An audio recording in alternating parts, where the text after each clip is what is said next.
Estimado Brasil, estimado Carlos, vamos a dar inicio. Una disculpa por la demora, principalmente con ustedes que nos van a apoyar en esta ocasión a Grupo Toret con esta charla. Quisimos hacer algo diferente. Es la primera vez que Grupo Toret hace una plática en un Facebook Live en vivo. Veníamos trabajando a través de webinars, a través de pláticas presenciales, y en esta ocasión quisimos probar, y principalmente un tema que desde mi punto y perspectiva personal es muy importante.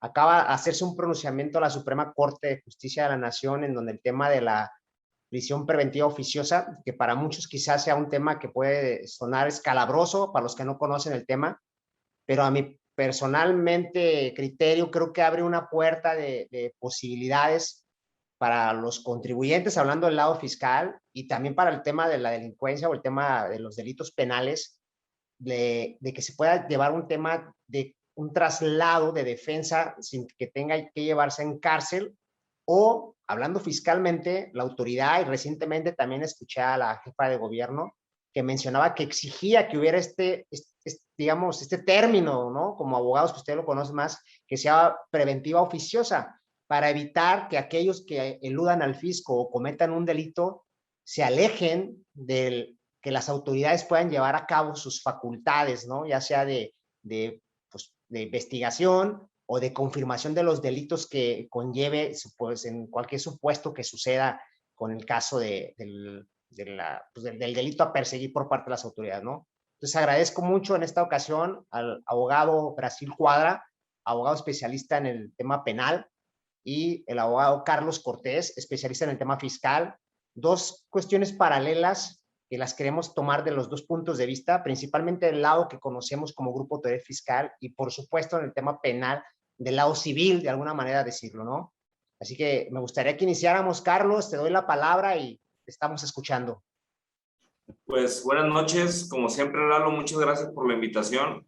Nos gusta mucho participar en este tipo de eventos que el Grupo Toret ha venido realizando en conjunto con los demás colaboradores que participan y hacen posible este tipo de espacios, ¿no?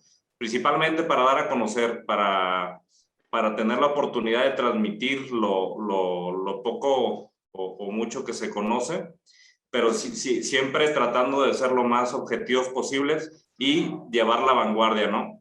Entonces, en este sentido, como lo comentas, Eduardo, es muy importante hablar sobre el tema de la acción de inconstitucionalidad que se promovió no hace poquito, sino esto fue en el año 2019.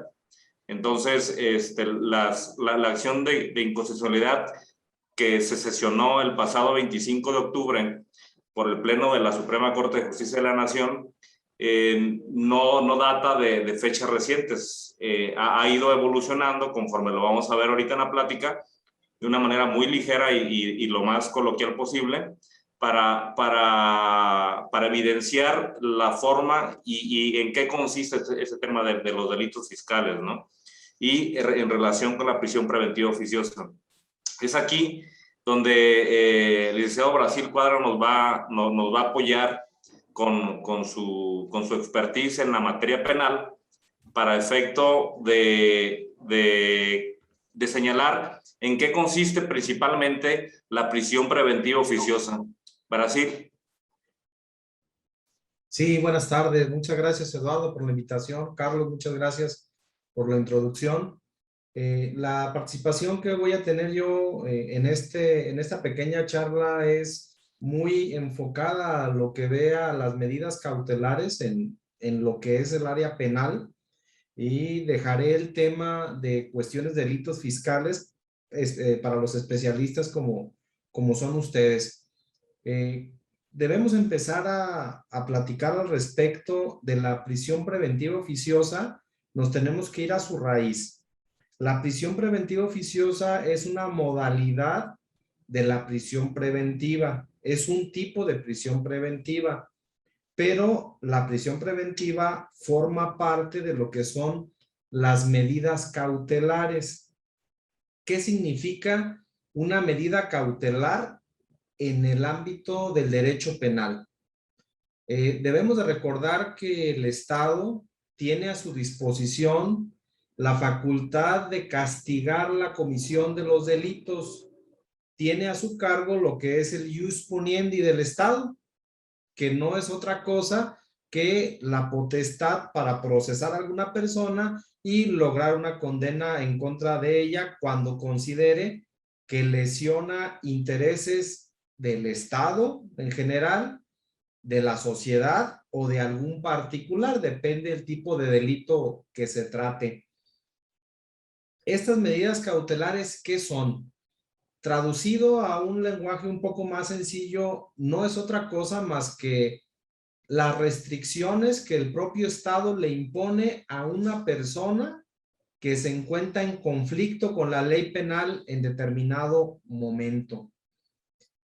Estas medidas cautelares, bueno, las medidas cautelares existen en otras materias, pero tienen otras finalidades. Me imagino que existen medidas cautelares en materia fiscal, lo debe de haber bueno, existen en materia familiar, debe de haber en materia civil, materia agraria, pero hablando de materia penal, las medidas cautelares siempre van a estar relacionadas con el individuo que se encuentra siendo procesado ante una autoridad jurisdiccional o relacionadas con o sea, directamente con él, como lo puede ser un arraigo domiciliario, una prisión domiciliaria, una prisión preventiva, o también pueden ser relacionadas con su patrimonio, un embargo, una cuenta bancaria, que deje una garantía económica a disposición de la autoridad a efecto de que le sea un lastre para no dejar el proceso, o que piense muy bien si en algún momento pretende darse a la fuga, va a perder esa garantía económica que dejó en ese momento. Adelante voy a entrar un poquito a platicar lo que fue el cambio de paradigma del sistema tradicional a este sistema oral, acusatorio y adversarial en el que nos encontramos inmersos, que se dio pues a raíz de la reforma del año constitucional del año 2008. Pero regreso a las características de materia penal y lo voy a hacer de una manera muy ágil para dar tiempo a que se trate el tema principal. Estas características de las medidas cautelares son las siguientes. Siempre tienen una naturaleza jurisdiccional. En materia penal, aclaro, únicamente el juez la puede imponer. Instrumentalidad. Esta característica nos indica que una medida cautelar atiende a una finalidad, o sea, es un instrumento para lograr algo. ¿Qué se busca con la medida cautelar?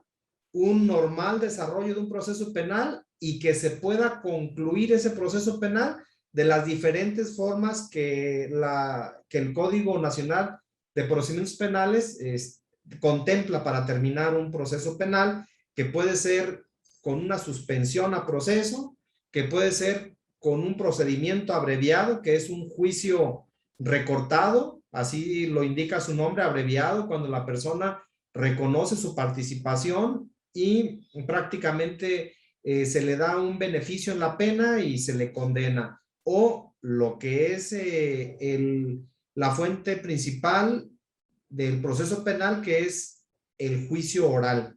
Serían las tres formas de terminar el proceso. La medida cautelar es la forma de lograr eso. El proceso tiene en sí sus propias finalidades. Esto nos lo marca el artículo 20 constitucional en el apartado A, primera fracción, y nos indica qué busca el proceso penal, que es el esclarecimiento de los hechos, la protección del inocente, procurar que el culpable no quede impune y lograr que los daños causados por el delito se reparen. También tiene la característica de provisionalidad, es decir, estas se pueden utilizar únicamente durante el transcurso del proceso y para lograr su fin. Una vez que se logra su fin, ya no tienen razón de ser y estas medidas cautelares se deben de levantar. Otra característica es la necesidad. La necesidad nos indica que estas medidas cautelares se van a ocupar únicamente cuando no exista otra manera de que la persona logre o respete los fines del proceso de los cuales ya hablamos. En algunos tipos de delitos que no son de importancia, no me gustaría utilizar gravedad o no gravedad, porque ese término ya está en desuso en el nuevo sistema. Ya no se trata de delitos graves, no graves. Ahora se trata de delitos que ameritan prisión preventiva y delitos que no ameritan prisión preventiva oficiosa. Ese es el parámetro. Cuando hay delitos de muy baja lesión para la sociedad, incluso puede ser que el juez no te imponga ninguna medida cautelar. Si el juez observa que el individuo comparece ante el juez cuando se le llama, que está pendiente de recibir sus notificaciones, que cuando existe necesidad de que dé o proporcione alguna información, la proporciona, cuando le informa al juez que cambia de domicilio, todas estas cuestiones el juez las observa y puede determinar que la persona no tiene necesidad de una medida cautelar. Y a diferencia del sistema tradicional, que de entrada ya era la prisión y podías enfrentar tu proceso en libertad con una fianza, ahora la naturaleza de las medidas cautelares cambió totalmente. De eso voy a hablar enseguidita. También otra característica es la idoneidad. La idoneidad, perdón. ¿Qué quiere decir? Que la restricción que se va a dar a la persona o al derecho humano de la persona puede ser, en este caso, la libertad personal o una restricción a su patrimonio, sea la adecuada para lograr el fin que buscan las medidas cautelares, que su nombre lo tiene en sí, es cautela, buscan la cautela. ¿Qué quiere decir? Que la persona se mantenga pues calma y atenta al proceso y no interfiera en su desarrollo.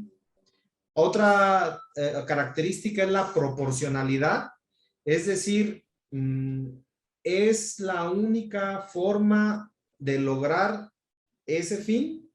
Si esa es la única forma, la intensidad en la que la medida cautelar se debe aplicar también tiene que ver mucho con las circunstancias personales del individuo al que se le va a aplicar.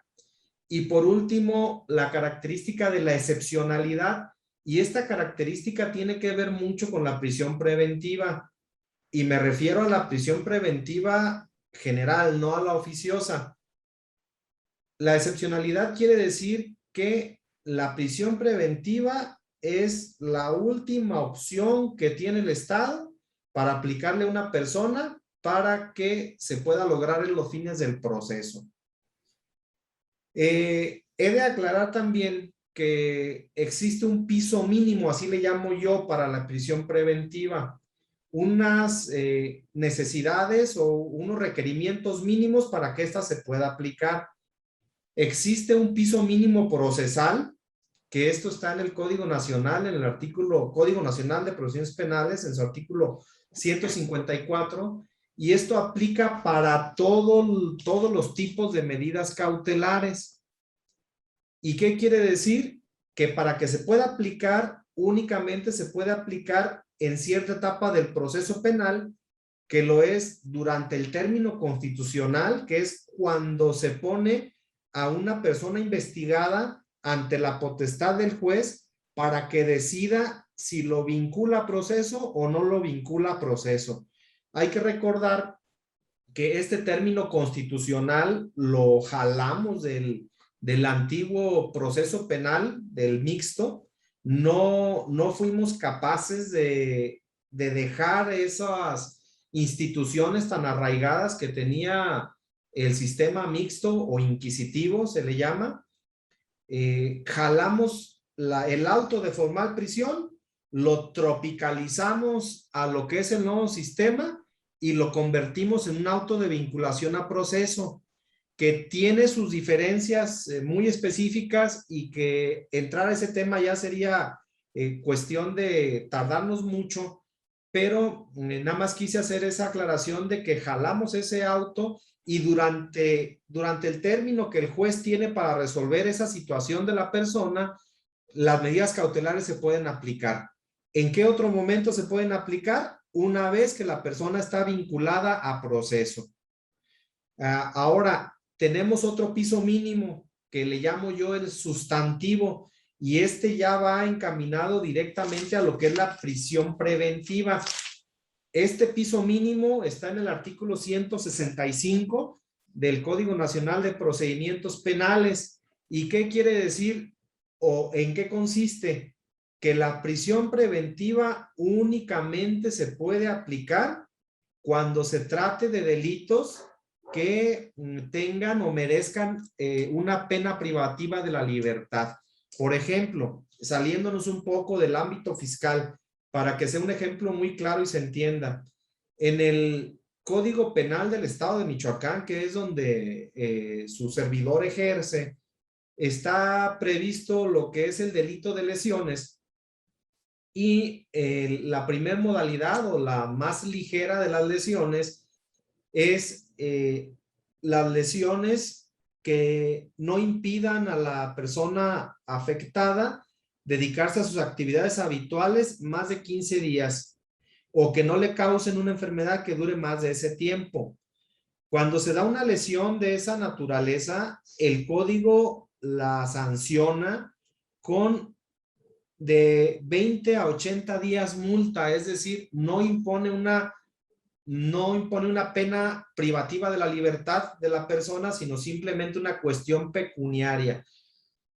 No se podría permitir por un juez que un ministerio público quisiera pedir la prisión preventiva, ya sea la motivada, mucho menos la oficiosa, porque la oficiosa se sostiene en un catálogo que adelante se hablará por el licenciado Carlos, se sostiene en un catálogo de delitos. Entonces el Ministerio Público no pudiese pedir la prisión preventiva por ningún motivo, incluso no podría argumentar siquiera que la persona está amenazando a la víctima, que está amenazando a los testigos, que está ocultando pruebas. O sea, no existe la posibilidad de que se le imponga cuando se dé en un delito de este tipo, y como este tipo de delitos que no tienen pena de prisión, pues existen varios más, ¿verdad? Creo que en el ámbito fiscal ninguno está en ese supuesto, porque a mi parecer creo que todos los delitos fiscales imponen alguna pena por mínima que sea. También debemos entender o que quede claro que esta prisión preventiva, ya sea la oficiosa o la justificada, tiene un límite que marca el artículo 165 del Código Nacional de Procedimientos Penales, y que dice que en ningún caso la prisión preventiva puede exceder los 2 años de su cumplimiento. Aquí tenemos que indicar que para un cambio de medida cautelar, cuando la persona rebasa estos 2 años en un delito en el que le impusieron la prisión preventiva, el juez, por cuestión de interpretación de jurisprudencia, debe revisar que estos 2 años no se hayan llegado a ese término por una cuestión que tenga que ver con actos de defensa de la persona que está procesada, pero no por actos de defensa ordinarios. No puede decir el juez, oye, lo que pasa es que tú ya cumpliste tus 2 años, pero como tú ofreciste pruebas y trajiste testigos y interpusiste una apelación para defenderte de la vinculación, entonces yo te tengo que descontar de esos 2 años todo el tiempo que tú entretuviste el proceso. Se entiende que esos 2 años son exentos de tardanzas exageradas por parte de la defensa.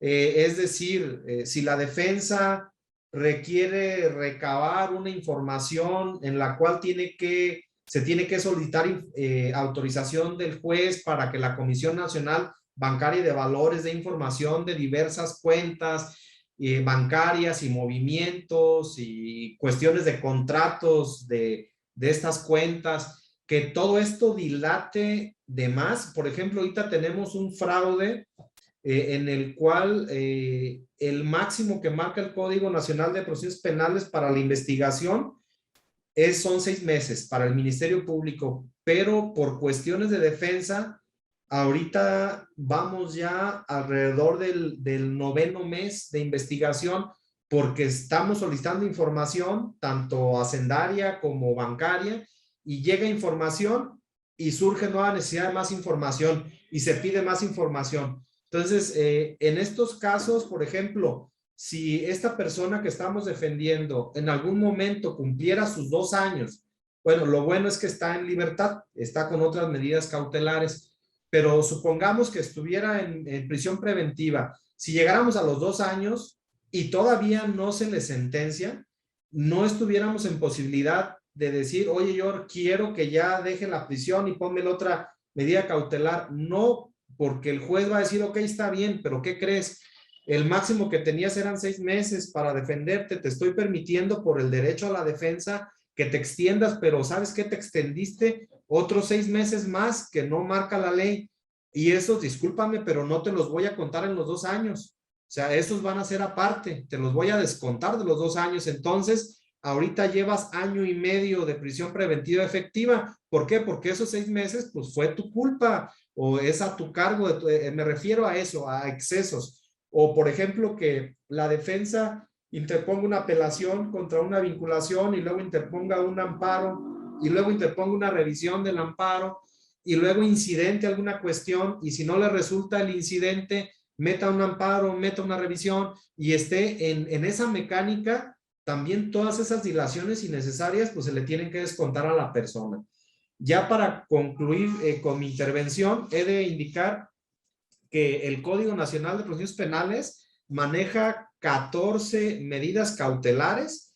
La 14ª es la prisión preventiva y es la más gravosa y va desde lo que es una presentación periódica ante el juez, que se embarguen bienes, una vigilancia de la unidad de medidas cautelares, la provisión de acercarse con la víctima, testigos, bla, bla, bla, la suspensión de determinada actividad profesional o laboral, puede ser hasta la colocación de brazaletes electrónicos, la prisión domiciliaria, el resguardo domiciliario y lo que es la prisión preventiva. O sea, hay una amplia gama de medidas cautelares en las cuales cuando se trata de prisión preventiva motivada, el juez, a petición del Ministerio Público, puede interponer 1 o 2 medidas cautelares o más medidas cautelares que no se interpongan entre sí.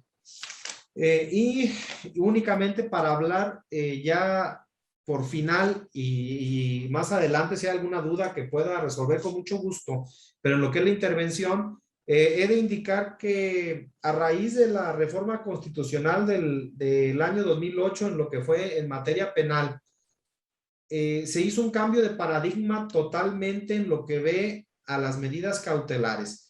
Antes de esa reforma, en el procedimiento mixto tradicional, la prisión preventiva iba de cajón. O sea, una persona que cometía un delito era bote de entrada y podías dejar la prisión cuando exhibieras una fianza.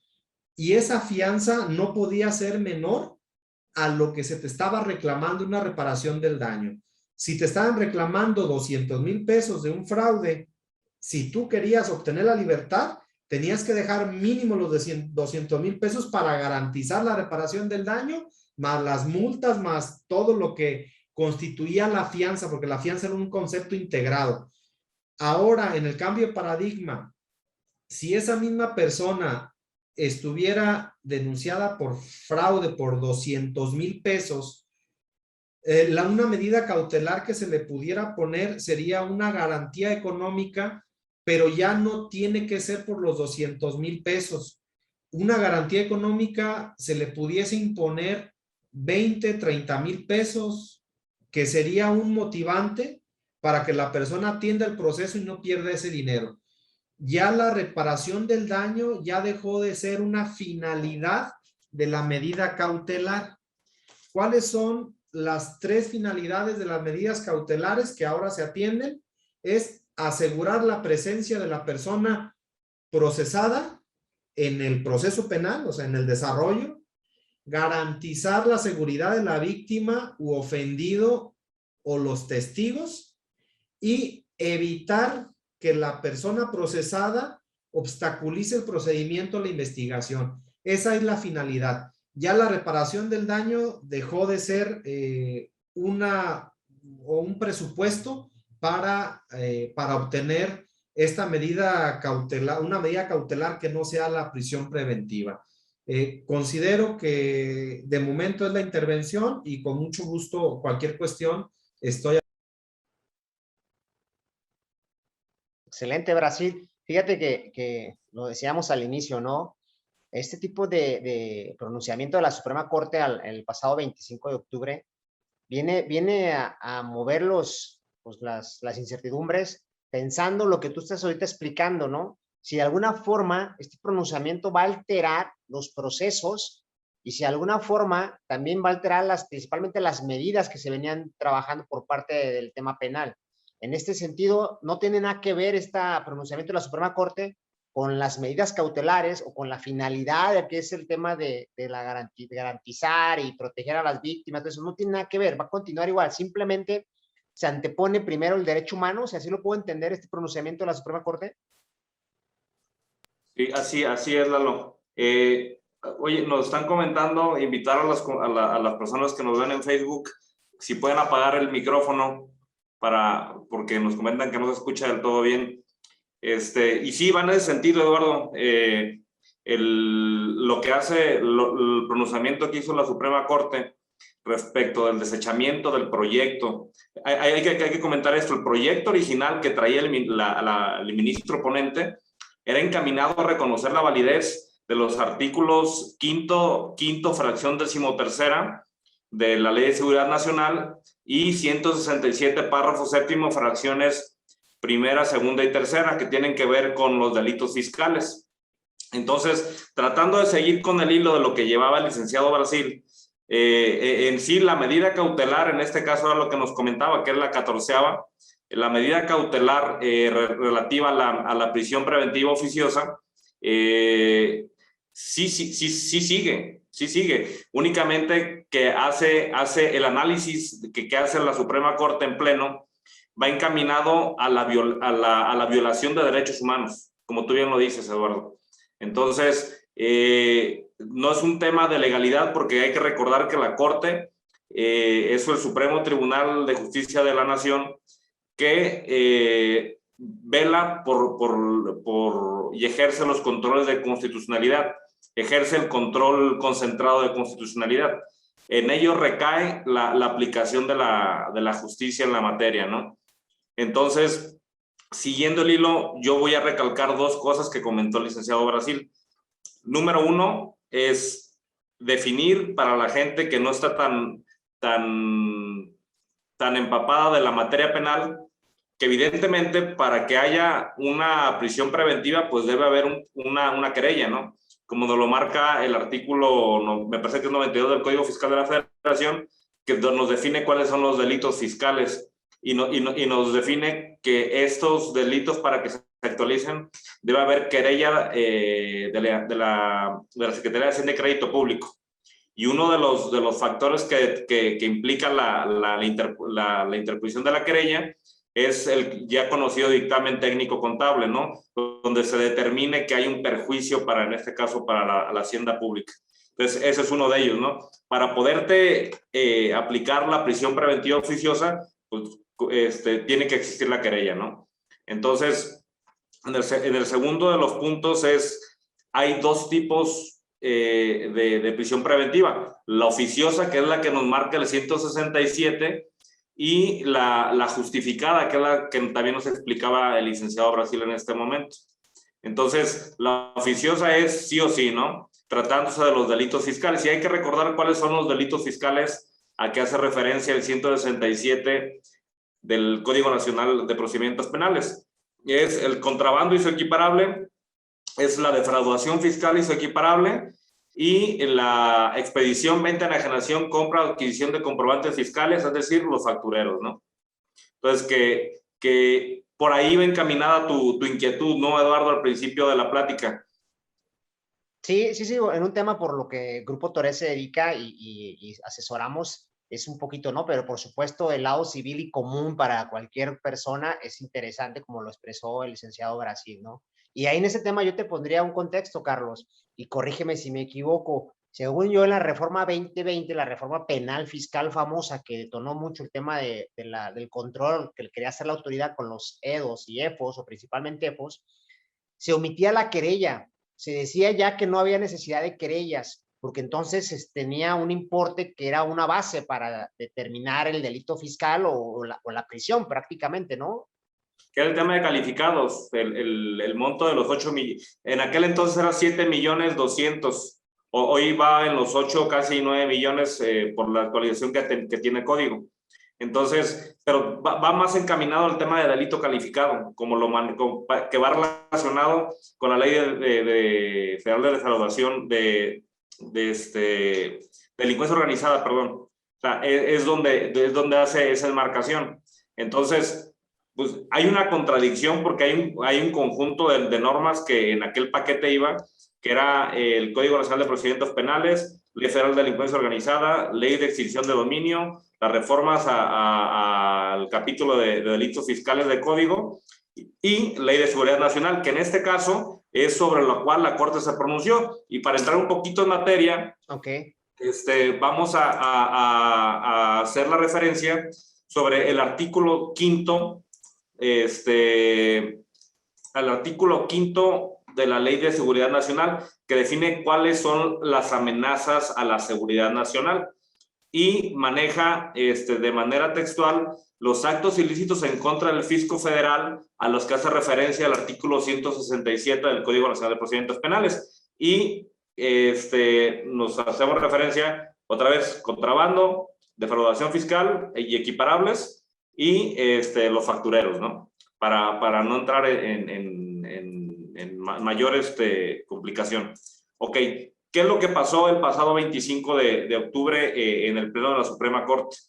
El ministro ponente José Fernando Franco González Salas reconocía la validez de estas normas. El proyecto iba encaminado y, como lo comentó él en su disertación, manifestó la necesidad que había en función de una manera contextual sobre el problema latente que hay y que es lo que el SAT y la Secretaría de Hacienda y Crédito Público año con año han ido mutando y evolucionando y cerrando más el yugo en contra del contribuyente, de decir que tenemos una defraudación fiscal al año y que representa una pérdida para el fisco federal en tanto, ¿no?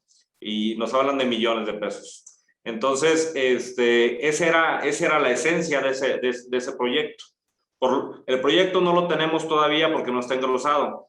Conocemos el sentido y conocemos el debate. Entonces, en una votación que no fue para nada cerrada, fue una votación de 8 votos en contra, y 3 a favor, se definió la inconstitucionalidad del artículo 5º de la Ley de Seguridad Nacional. ¿Por qué? Y esto va encaminado mucho a la participación del licenciado Brasil. Lo que nos explicaba Brasil es que hay un catálogo de delitos que pueden estar ubicados en el tema de la prisión preventiva oficiosa, que se encuentra en el artículo 19 constitucional, párrafo segundo, si mal no recuerdo.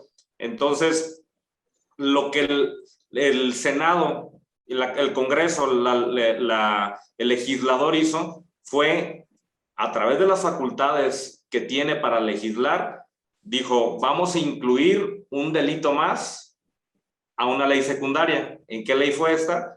Pues Ley de Seguridad Nacional y Código Nacional de Procedimientos Penales, enlazado con el Código Fiscal de la Federación. Entonces, lo que la Corte dice: a ver, este es un tema constitucional que el constituyente permanente decidió y un legislador no puede por sí mismo en una ley secundaria violentar o exceder de lo que dice la Constitución. ¿Qué es esto? Incluir un delito más en ese catálogo, ¿no? Y ese es el camino por el que se van. Recalcar algunas de las cuestiones que comentó el licenciado Brasil sobre las características de las medidas, y voy a irme con una de ellas, que es la que más se marcó en esa sesión, que es la de excepcionalidad. La última ratio que se le denomina es ¿por qué vamos a darle una carta abierta a este delito cuando una de sus características es la excepcionalidad? Y depende si en el análisis se estuvo viendo cuáles eran los otros caminos que tenía el juzgador para efecto de no dejar en estado de indefensión, por decirlo de alguna forma, a la nación. ¿Ok? El juez puede dictar la prisión preventiva, justificada o motivada, no así lo oficioso. ¿Por qué? Porque si el juez, a petición del Ministerio Público, encuentra elementos de X, Y o Z que sean suficientes para declarar la medida, pues la va a dictar. Así de fácil, sin restringir los derechos humanos del cúmulo de contribuyentes o de aquellos que se ubican en el supuesto. Sí, que no haya diferenciación, ¿no? Entre si eres contribuyente o eres un civil que no tenga esas obligaciones o no haya evadido al fisco, pues.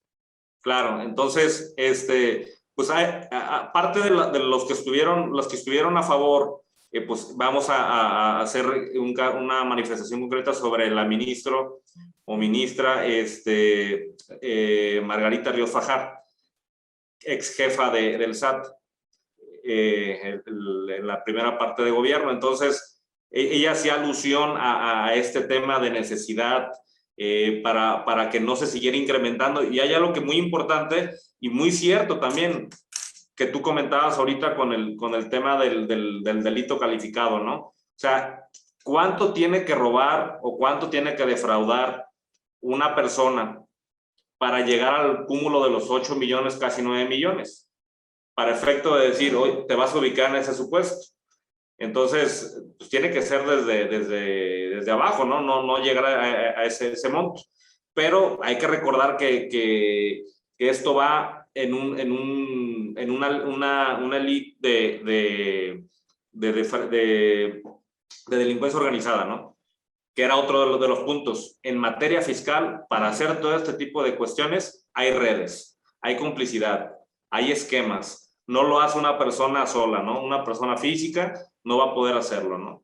Entonces, por lo tanto, volvemos al tema de delincuencia organizada, que son 3 o más personas que se encargan y lo que sigue, ¿no? Entonces, en esto consistió, ya teniendo la diferenciación que nos hizo el licenciado Brasil sobre qué es una medida cautelar, concretamente la prisión preventiva oficiosa y para qué sirve, y es uno de los análisis o parte del análisis que hizo el ministro presidente Arturo Saldívar sobre la excepcionalidad. Se tiene que romper cuando exista el miedo de sustracción. ¿Qué es esto? La sustracción es de que la persona se escape. Exacto. Y la otra, que es una destrucción de pruebas, concretamente. Entonces, eso, ahorita igual lo puede comentar el CEO Brasil, ¿en qué consistiría una destrucción de pruebas en el procedimiento? Me parece que es la etapa intermedia, no sé. Pero bueno, en esto consistió la sesión del pasado 25 y me llamó mucho la atención,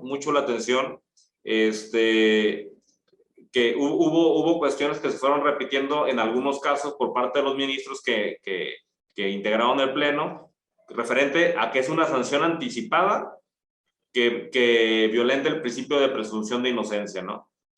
Pero también dicen, no estamos limitando para nada al juzgador y no le estamos restando elementos a la defensa. ¿Por qué? Porque pueden pedir la prisión preventiva justificada. Simplemente no le das un carácter general y no metes a todos y no violas los derechos humanos de todos.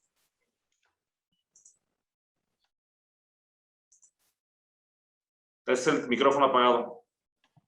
Como medida cautelar que lo mencionaba el licenciado Brasil, pues hay etapas, ¿no? Y según lo entendí, siendo alguien que no conozco de la materia, aceptándolo, es un nivel de acuerdo al nivel de delincuencia, o es un nivel de acuerdo a la moral de la persona que está en cuestión, porque si él tiene la disponibilidad y si se acude y está al presente, pues esta medida cautelar de prisión preventiva no se va a dar jamás, ¿no? Porque está dándole seguimiento y atención al delito, ¿no? Y ahí en ese sentido yo me lo quisiera llevar ahorita y perdón que insista un poco al tema fiscal. Me recuerdo bien al siguiente día en la mañanera Andrés Manuel, o sea, habló sobre el tema de evasión fiscal, no habló sobre el tema civil, pues, ¿no? Y la hoy presidenta del SAT, Raquel Buenrostro, habló sobre ese mismo tema, o sea, ya han estado haciendo mucho énfasis en que, pues, que los ministros están, pues, apoyando el tema de que los delincuentes en tema de evasión fiscal huyan, ¿no? Porque son los que tienen todos los medios a su alcance, pues para desaparecer de la noche a la mañana en un jet privado o en alguna red de comunicación con las zonas de las fronteras, ¿no? Entonces, no sé, ahí me gustaría hacer un comentario y quizá baje un poquito el tono sobre el por qué a unos y a otros no, ¿verdad? El ministro Alcántara Carrancá, el ministro presidente Arturo Saldívar y no recuerdo qué otros dos ministros, me parece por ahí, en parte de su análisis hicieron el comentario sobre la inconvencionalidad del artículo 19 que prevé la prisión preventiva oficiosa de la Constitución. ¿Por qué? Porque dicen ellos que violenta lo dispuesto por la Convención Americana de los Derechos Humanos. O sea, es inconvencional. Recordar que, como lo decía el licenciado Brasil hace unos momentos, en 2008 hubo el cambio de paradigma en materia penal y en 2011 hubo un cambio de paradigma constitucional frente a las otrora garantías individuales, hoy derechos humanos, reconocidas por nuestra Constitución. Entonces, a partir del 2011 se elevan a la pirámide de Kelsen que nos enseñaban en la materia de derecho y deja a la par de la Constitución los tratados internacionales de los que el Estado mexicano se aparta. Entonces, uno de ellos es la Convención Americana de los Derechos Humanos y dice, la Convención dice esto y es violatorio de tales derechos y tales derechos.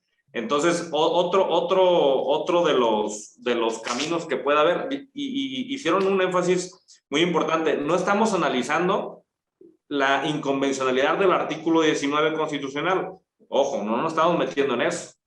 Sin embargo, sí dicen, mi postura siempre ha sido que el artículo 19 es inconvencional. Y luego vuelven, estamos revisando la inconstitucionalidad del artículo 5 de la Ley de Seguridad Nacional en relación con el 167 del Código Nacional de Procedimientos Penales en los temas fiscales, ¿no? Por eso se llevó así. Incluso si considero yo, y es un tema muy personal, ¿no?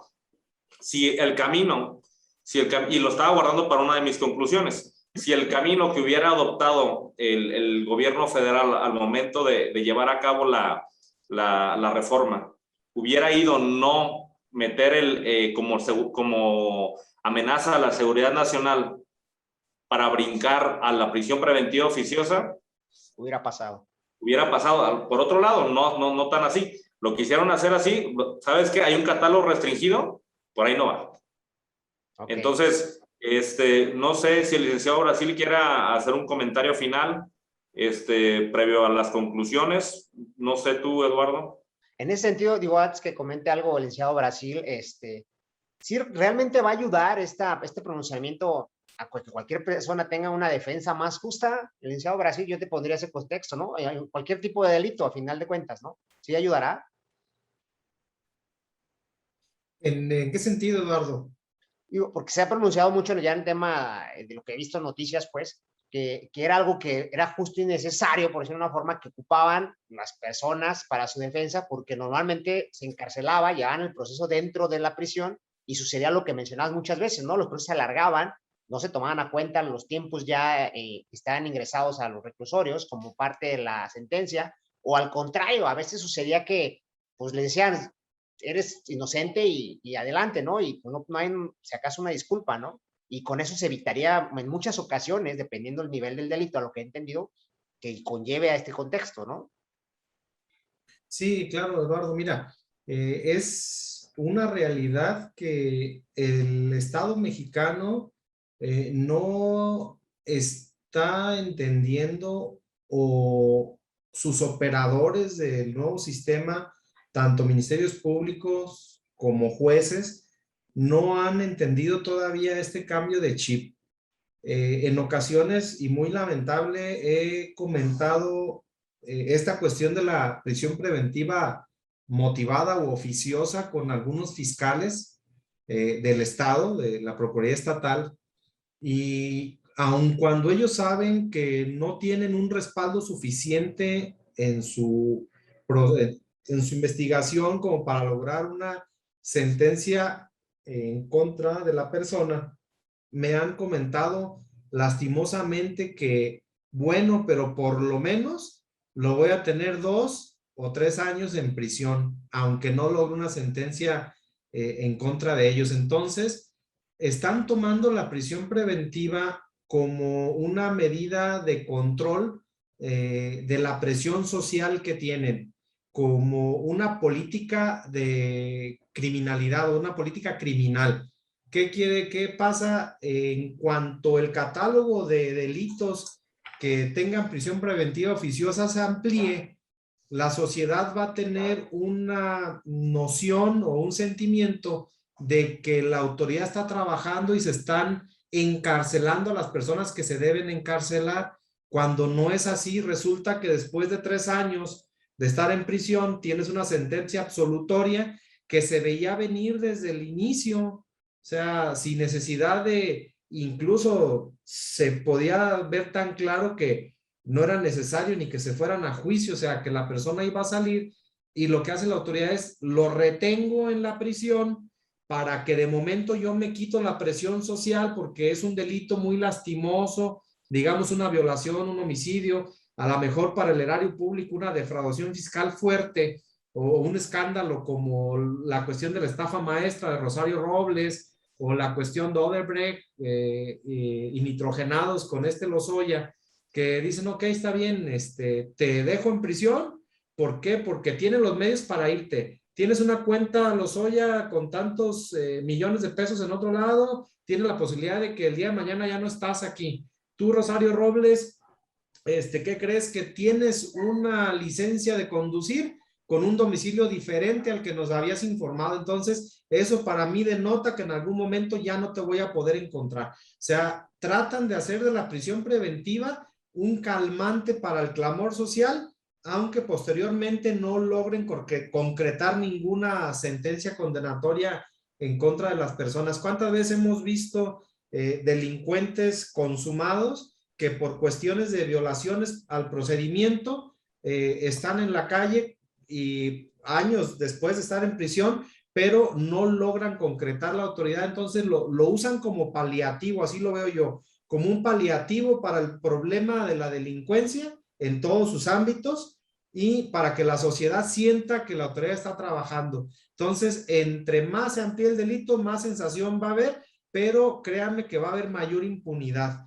¿Qué sucede cuando un fiscal logra tener una prisión preventiva para una persona? Créeme, Eduardo, y todos los que nos escuchan, que la autoridad investigadora, el fiscal, cuando ya tiene la persona en prisión preventiva, relaja su investigación y ahí se va al pasito y no importa. Te digo, en ocasiones para ellos un triunfo es tener a la persona privada de la libertad 2 años, aunque a final de cuentas salga. Entonces es hasta perjudicial para la misma sociedad, porque la autoridad no investiga de manera adecuada. ¿Qué sucede en otras latitudes, como por ejemplo en Estados Unidos, que es de los ejemplos más claros que tenemos? Tú puedes estar acusado de, me imagino, un homicidio, una defraudación fiscal, bla, bla, bla, y sí son unas garantías económicas fuertísimas de millones, pero puedes enfrentar tu proceso en libertad y te puedes defender en libertad, porque una persona privada de la libertad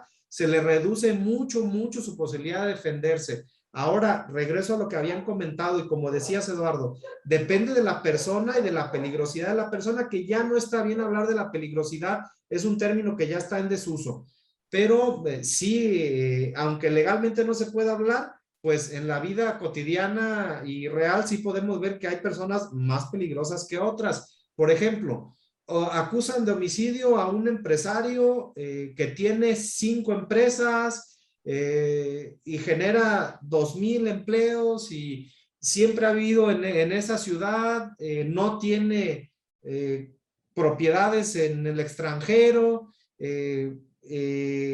Entonces, él darse a la fuga le genera un mayor perjuicio que enfrentar el proceso si él sabe que es inocente. Contrario, una persona que se dedica a cuestiones ilícitas y lo acusan de homicidio, que no tiene arraigo, que él se puede esconder en cualquier momento, que no tiene nada que lo detenga, pues se puede dar a la fuga de manera muy ágil, ¿no? Entonces yo siento que el Estado mexicano tiene que avanzar un poco más en ese tipo de control de sus procesados para que no le importe procesar a uno, procesar a otro, sin el miedo de que se le vayan a dar a la fuga. Yo mucho lo que veo a la prisión preventiva es miedo del Estado mexicano a que ya la persona se le esconda y no lo pueda encontrar. Cosa contraria, en Estados Unidos se dan a la fuga y por cuestiones electrónicas, cámaras, movimientos de bancos, de bastantes cuestiones, los encuentran rápido. En México, lamentablemente, no hay esa tecnología. Si una persona considera darse a la fuga y se quiere esconder, se va a esconder y va a estar muy complicado que lo vuelvan a traer ante un juez. Hasta aquí la intervención y para darles oportunidad. Que más que no tenga la tecnología, México no la quiere usar, ¿no? Yo creo que a final de cuentas todos sabemos cómo se mueve el tema o sistema mexicano y el tema también de las personas y diferenciación siempre, ¿no? Caso Lozoya que tú decías hace ratito, pues recordemos que ya empezó su proceso por fuera, ¿no? Y a raíz de una queja de una ciudadana que lo trae ahí en la mira, pues hoy aparentemente ya le asignaron una prisión preventiva oficiosa, si así lo entendí yo en las noticias, ¿no? Pero bueno, coincido contigo, ¿no? Y hay otros casos como que hoy están en persecución de algunas personas y algunos famosos y desaparecen y no tenemos noticias, curiosamente, ¿no? Cuando es amigo de gente interna, políticos y todo lo demás, ¿no? Pero al final, mira, ese sistema, lo importante es que las personas pues obremos de alguna manera, de la manera conforme las leyes nos dictan, que evitemos riesgos, que no tengamos que tener un tema de defensa porque al final estás haciendo las cosas correctas, ¿no? Y en ese sentido yo te preguntaría, Carlos, el tema fiscal, esta pronunciamiento y modificación o en caso de la ley de seguridad nacional, que por ahí por eso viene a tumbar un poquito el tema de la reforma fiscal penal de alguna forma, ¿cómo? O sea, al final todos los delitos fiscales podrían estar en cuestión, ¿no? O sea, al final todo lo que hoy están modificando, las reformas donde te someten al 108 y te mencionan que van a ser parte del Código Penal, pues podrían pronunciarse que entonces las están haciendo a un lado, diciéndole, como lo decía hace ratito, estimados, pues gobierno no está haciendo las cosas correctas en el ámbito fiscal para llevártelo a lo penal. Es uno de los puntos que tenía como conclusión, comentaba hace ratito, y es la forma en que por lo que da el gobierno federal trata de ejercer presión, ¿no? Y lo conocemos en la materia, ¿no? Cómo ha dejado de lado las auditorías para entablar procedimientos de EFOS para 17 HBs, para el tema de la amortización de pérdida inexistente también. Para auditorías amigables, ¿no? Auditorías profundas de amigos. Claro. Entonces, todo eso nos lleva a la conclusión, o por lo menos a mí, de que siempre se va a estar buscando la manera de cerrar más el cerco, ¿no? Y si no fue por este lado, pues bueno, va a ser por otro. Pero definitivamente entre tengas más opciones de coercionar y coaccionar al contribuyente, pues más rápido vas a sacar o hacer tu recaudación, ¿no? O sea, ¿cómo elevas de un año a otro tanto la recaudación con la misma base de contribuyentes, ¿no? Totalmente de acuerdo, ¿no? Y lo vimos en el inicio del, si no recuerdo, del 19 o del 20, que empezaron a buscar a los grandes contribuyentes que tenían adeudos, ¿no? Y yo conllevaría el tema de los ser transparentes, como dice la autoridad, y tú contribuyente fiscalmente o tú civil, paga tus impuestos, haz tus cuotas, porte bien, respeta los semáforos, no lo sepa, que no tengas algún tema de delito, pensando desde lo más básico hasta lo más grave, y que de repente ellos se pongan a negociar detrás de cámaras, pues, cuando el deber ser sería denunciarlo, ¿no?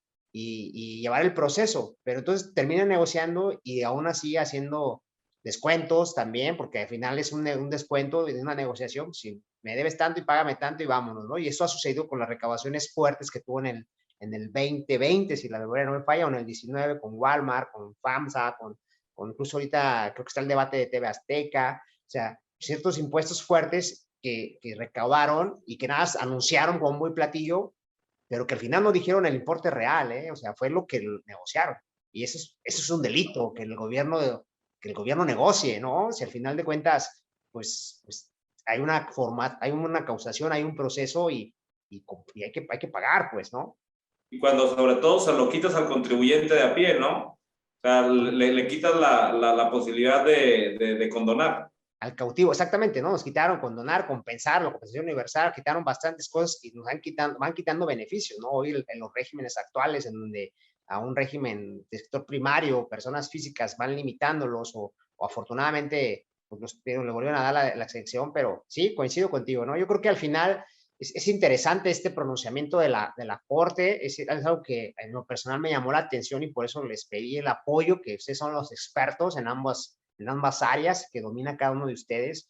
Y mira, ya llevamos casi una hora, si el tiempo no lo traigo aquí, una plática muy sencilla, muy objetiva, muy clara por parte de las bases, como lo dijo el licenciado Brasil, y muy enfocada a lo fiscal, como lo mencionaste tú, Carlos. Y digo, si me gustaría si quieren concluir con algo, pues, y dejarlo, ¿no? Vamos a hacer la grabación, se está grabando, vamos a hacer una pequeña edición y vamos a promoverla para que las personas tantos contribuyentes como no contribuyentes, pues sepan qué es o qué es esta situación de prisión preventiva oficiosa, ¿no? O qué es lo que impactó este pronunciamiento de la Suprema Corte y que también con esa explicación tan básica del licenciado Brasil, pues que contengan un contexto poquito de lo que es lo penal, ¿no? Que es una materia bien delicada y yo le sumaría peligrosa, ¿no, Brasil?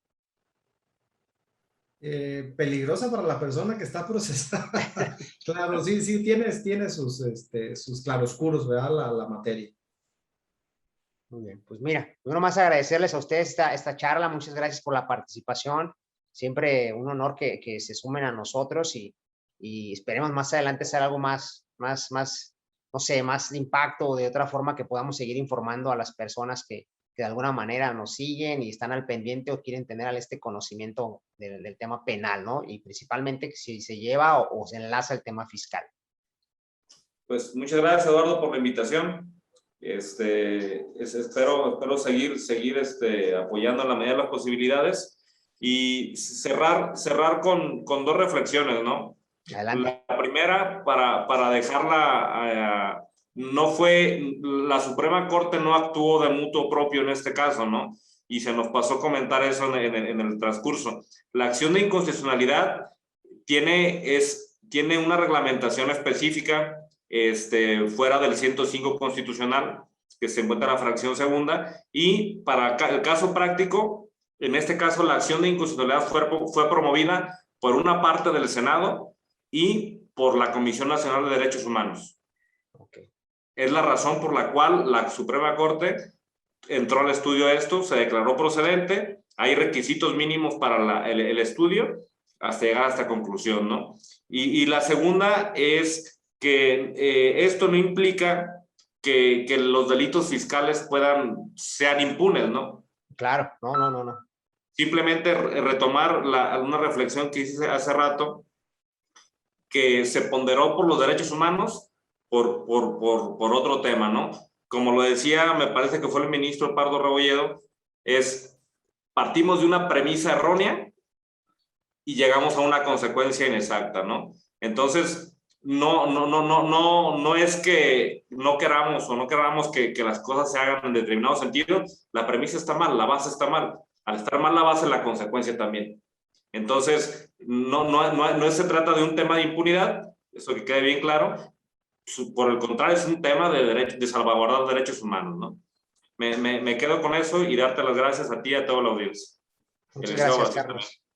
Gracias. Y Brasil, pues gracias. Y pues ahí vamos a estar en contacto, como siempre, en trabajo en equipo y apoyándonos mutuamente, ¿no? Perfecto.